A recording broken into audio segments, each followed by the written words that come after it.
अभी एक देसी महफिल से वापसी हुई तो पता चला कि पाकिस्तान में ना आजकल एक मखसूस तबके को सुबह दोपहर शाम बड़ी ही ज़बरदस्त किस्म की हिचकियाँ आ रही हैं। और वो हिचकियाँ क्यों नहीं आएंगी?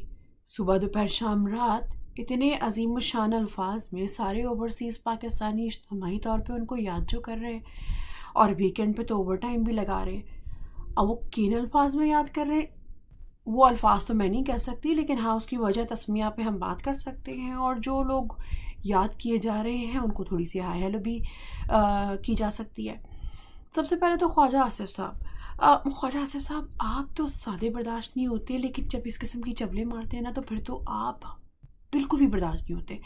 माना कि आपको ओवरसीज़ पाकिस्तानी बर्दाश्त नहीं होते, लेकिन हमारी भी बर्दाश्त की हद है कि हम आपको कब से बर्दाश्त कर रहे हैं। खैर, आप तो IMF तक से झूठ बोल सकते हैं, लेकिन ना आप ना पाकिस्तानी अवाम, हम आप ही के लोग हैं, हम आपकी रग रग से वाकिफ़ हैं। आप हमसे ना ये वाली ये इन बातों से निकल जाए कि कौन ज़्यादा रेमिटेंस भेज रहा है। आपने हर जगह डिवाइड एंड रूल करने की कोशिश की है, और आपने इस दफ़ा भी कोशिश की है कि UAE को अलग कर दें तो UK को अलग कर दें, कौन ज़्यादा भेज रहा है तो कौन कम भेज रहा है। ओवरसीज़ पाकिस्तानी चाहे UK में हो, चाहे US में, चाहे UAE में, चाहे ऑस्ट्रेलिया में, आप उसके अंदर से पाकिस्तानीपन, पाकिस्तानियत और उसके अंदर से पाकिस्तान नहीं निकाल सकते, ना ही उसके दिल से पाकिस्तान की मोहब्बत को निकाल सकते, चाहे उसके लिए आप कितने भी हरबे आजमा लें। आप हमसे हमारा वोटिंग राइट ले लें, आप हमें लान तैन करें, आप पार्लियामेंट में गैर पार्लिमानी ज़बान इस्तेमाल हमारे लिए इस्तेमाल करें, लेकिन हमारा जो नाता उस मुल्क से है ना, उसको कोई फ़र्क नहीं पड़ने वाला। तो आपकी कोशिशें, आपकी मेहनतें, हाँ आपकी बदहवासी देख के कहीं ना कहीं दिल को सुकून मिलता है कि अगर हम बेचैन रहे हैं पिछले 1.5 साल में, तो चैन की नींद तो आप भी नहीं सोए। तो ये एक वाहिद चीज़ है जो मुझे प्रॉमिसिंग लगी, क्योंकि आप अब जो आपकी पूरी टीम की जो बदहवासियाँ हैं ना, क्योंकि अब आपके पास कुछ नहीं बचा। आपने पाकिस्तान में मौजूद पाकिस्तानी को हर तरीके से कुचलने, मारने, गोलियां तक मार दी आपने।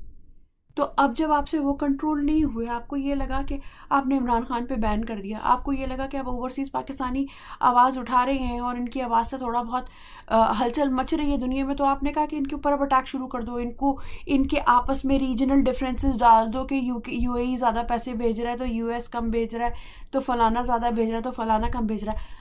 आप जब रेमिटेंस के लिए जब रिक्वेस्ट करते हैं और आपकी पार्टी भीख मांगने आती है ना इंसेंटिव्स के साथ, तो आप सबसे इज्तिमाई रिक्वेस्ट कर रहे होते हो। अच्छा चलो, ये तो खैर पैसों वैसों की बात हो गई, उसको तो चले छोड़ें, वो तो जब इमरान खान आएंगे तब आपको दिख जाएगी पावर ऑफ ओवरसीज़। लोग अपना आप भी अपने कारोबार, लोग तो अभी से कस्में खा के बैठे कि अपना कारोबार बेच के पाकिस्तान की मईशत बेहतर बनाने की कोशिश करेंगे। ये है ओवरसीज़ पाकिस्तानी की मोहब्बत अपने लीडर के लिए जो उसका ख्याल करता है। उसने वतन की मोहब्बत दोबारा से जगाई है। माना कि आपने ये हम लोगों को कहा कि जब मुल्क जाते हैं, जायदादें बेचने के लिए जाते हैं, तो वो क्यों ना बेचे जायदादें, क्यों ना बेचें। आपने एक पेपर अगर ट्रांसफ़र किसी ने कराना होता है ओवरसीज़ पाकिस्तानी ने, उसके लिए फ़ीस अलग होती है। और जब आपको ओवरसीज़ पाकिस्तानी के एक केस की शक्ल में डॉलर और पाउंड दिख रहे होते हैं, और हर हुकूमती एहलकार जो बैठा होता है उस करप्ट सिस्टम, उस करप्ट माफिया का जो हिस्सा है, वो इंतज़ार में होता है कि किसी तरह से भी इनसे ना जितना भी जो कुछ भी लूट सकते हो मैक्सिमम लूट सकते हो, क्योंकि उसके बाद तो इसने वापस मुड़ के मुल्क वापस आना नहीं है, तो अभी ही लूट लो।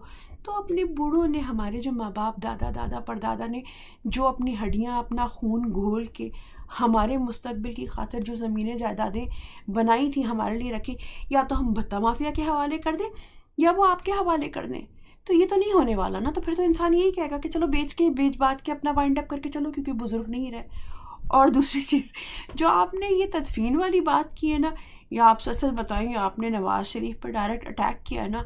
आपने नवाज़ शरीफ, आपको पता था नहीं, माना कि नवाज़ शरीफ के ना सियासी हालात जो है ना पाकिस्तान के माशी हालात से कुछ ज़्यादा मुख्तलिफ नहीं है, दोनों जो है तबाही के दाने पे खड़े, लेकिन आपने तो ना ये इस नाजुक मोड़ पे ये वाली बात करके ना उनकी पीठ पे छुरा घोंपा है, क्योंकि आपको पता था कि आप ओवरसीज़ की के बारे में ये जिक्र करेंगे कि ये लाशें वो करने आते हैं, मैयतें दफनाने आते हैं, तो कम से कम आते तो हैं। आपको पता था कि सारे पाकिस्तान के दिल में ना बेचारी बेगम शमीम और बेगम कुलसूम का दर्द जाग उठेगा। बल्कि वो जो क्या कहते हैं उसे, आबिद शेर अली ने भी तो अपनी बेगम, उनकी भी बेगम इंतज़ार करती रही कि चलो अपनों के हाथों तदफीन होगी। जब ओवरसीज़ पाकिस्तानी मुल्क से बाहर जब जाता है ना, वो बड़ा ही लॉ अबाइडिंग सिटीज़न होता है, क्योंकि एक तो इन ममालिक में कानून की बहुत पासदारी होती है। वो उसको अगर लाइन भी बना के कहीं पे खड़ा होना पड़ता है, वो लाइन में अपना इंतज़ार करेगा, वो स्टॉप साइन पे अपनी गाड़ी भी रोकेगा, क्योंकि कानून की पासदारी करता है और टैक्सेस पे करता है। तो उसके पास तो डरने को कुछ है ही नहीं ना, क्योंकि वो मुल्क के कानून फॉलो कर रहा है, तो उसको कौन पकड़ेगा।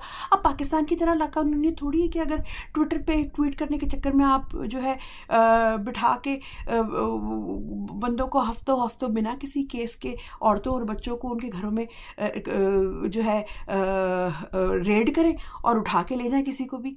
तो ये तो नहीं होने वाला ना। तो ओवरसीज़ पाकिस्तानी जब होता है और वो अपनी मेहनत की कमाई से पाई पाई जोड़ के उसने रखी होती है, उसने सेविंग्स करके रखी होती हैं अपने बच्चों के मुस्तकबिल के लिए, या इवन छुट्टियां प्लान करने के लिए कि कहीं चले जाएंगे वो। लेकिन जब खुदा ना खास्ता ज़िंदगी और मौत है, ये वक्त तो हर किसी ने देखना है ना। तो जब ऐसी वतन अजीज़ से ख़बर आती है, वो अपनी वो सेविंग्स तोड़ता है, वो अपनी वो पूंजी जमा करता है, पैसा नहीं भी होता पास तो उधार पकड़ लेता है, काम से एडवांस ले लेता है, और फिर वो जाता है अपने प्यारों की तदफीन के लिए, ताकि उनको अपने हाथ से सुपुर्द खाक करे। जिन हाथों ने उसको उठा के पाला होता है, उसको वो अलविदाई सफ़र करे, उसका आखिरी दीदार करे, उसकी मैयत के सिरहाने पे बैठ के सूरह यासीन पढ़े, उसकी तदफीन के बाद आपको पता, ये तो इतना तो इस्लाम पता होगा ना आपको कि मैयत को दफनाने के बाद इतना देर तक कब्रिस्तान में रुक के दुआ करने का हुक्म है कि जब तक एक ऊँट कट के बट ना जाए। आपको तरस नहीं आया बेगम शमीम पे या बेगम कुलसूम पे या आबिद शेर अली की बेटी पे, बीवी पे? ऐसे तो नहीं करते ना। अब वो तो उनको तो मैयत पार्सल करने का वो शौक ही हो गया। अब यानी ये ऐसे वक्तों पे तो नहीं ना, मतलब चलो तदफीन ही वहीं पे कर देते।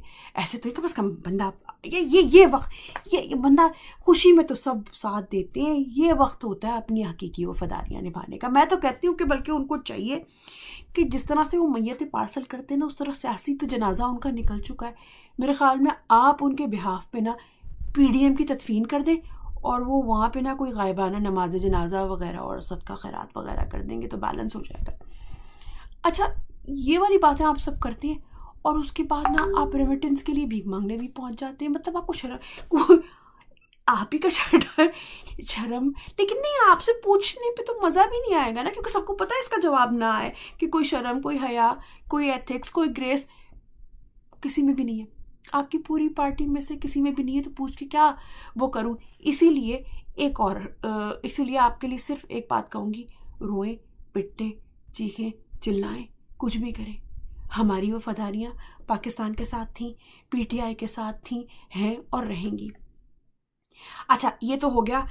आपके जो ये सियासी चरबा जमात है ना, PDM, इसमें ये वाला तो स्टांस आपका हो गया कि चलो UK USA वाले जो हैं वो बेकार है, फजूल से सारा जो है वो UAE कर रहा है। अब फिर आपके एक आते हैं अब्दुल कादिर बंदोखेल, जो कि पीपल्स पार्टी के रिप्रेजेंटेटिव हैं, वो पार्लियामेंट में ये ज़बान यूज़ करते हैं कि अच्छा, वो कहते हैं कि ओवरसीज़ पाकिस्तानी भुट्टो ने भेजे थे, तो भुट्टो को तो खुद मरे हुए भी वीवरे हो गए ने, तो अभी नए पाकिस्तानी कौन भेज रहा है? भुट्टो माना उनके दिलों में जिंदा है, लेकिन क्या वो ब्रेक लेके आते हैं, छुट्टियां लेके आते हैं, ये क्या कहते हैं, इमिग्रेशन के मसाइल हल करने के लिए पाकिस्तान के, कि वो चलो इंटरव्यू अरेंज करा देंगे, दस्ती UK US भेज देंगे पाकिस्तानियों को।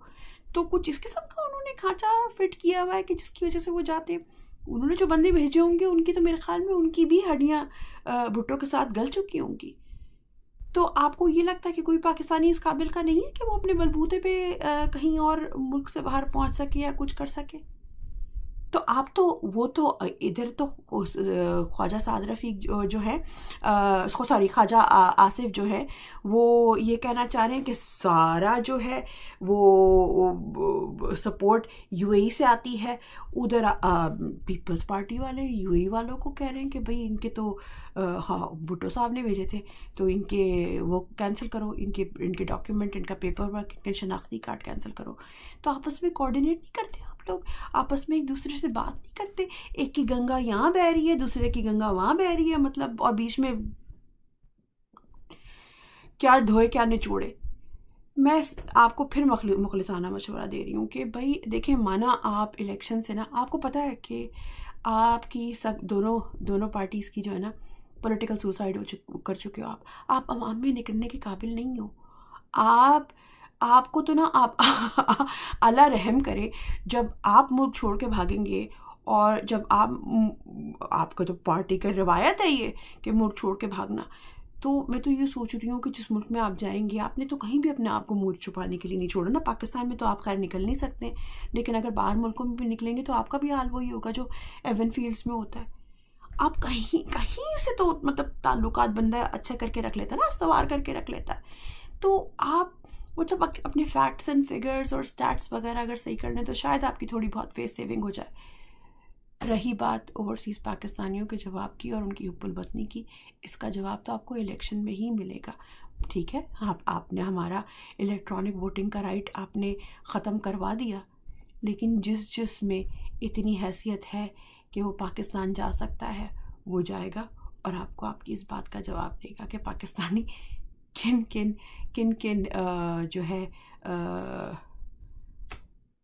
कंडीशंस में मुल्क का साथ दे सकते हैं, और किन किन कंडीशंस में वो ट्रैवल करते हैं, और किन किन कंडीशन में वो पाकिस्तान जाते हैं।